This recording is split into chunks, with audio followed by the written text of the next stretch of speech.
সুরঙ্গনাকে কখনো তোর পারসেপশনের জন্য ফেস করতে হয়েছে যে পাকার প্রেমিকা হয়ে? না, যেটা হয়েছে যে লোকে ভেবেছে যে আমি বোধহয় সুরাঙ্গনাকে কোনো নিজস্বতা গ্রো করতে দিই না। এটা আমার খুব কাছের লোকজন বলেছে। কারণ সুরাঙ্গনা আমার নেচারের সাথে, সুরাঙ্গনা ফান্ডামেন্টালি নেচারটা খুব আলাদা। সুরাঙ্গনা খুব মিতভাষী, মানে আজকে সে হাত পা নেড়ে খুব কথা বলছে মানে সে স্ট্রং, আজ চুপ করে বসে আছে তার স্ট্রেংথ কিন্তু দ্বিগুণ হতে পারে। একদম প্রিয়াঙ্কা প্রচন্ড চুপচাপ এবং প্রচন্ড স্ট্রং। এবার এক্স্যাক্টলি, এবার ধরো আমি 15টা কথা বললাম, সুরাঙ্গনা একটা কথা বলো, সেটার ইম্প্যাক্ট কিন্তু অনেক বেশি হতে পারে। কিন্তু ওই তোমাকে বললাম যেটা জানি আমাদের আলোচনা হচ্ছে, আমরা মানে বইয়ের কাভারটা দিয়ে জাজ করি।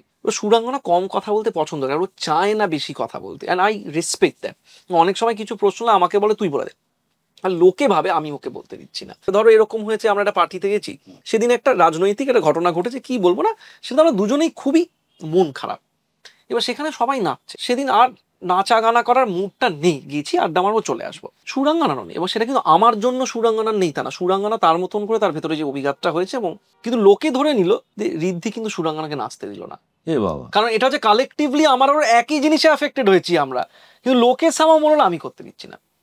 এইটাতে আমি আর সুরাঙ্গনা মাঝখানে খুব আপসেট হয়েছিলাম, কারণ এটা খুব কাছের লোকজনদের কাছ থেকে আমরা শুনেছি।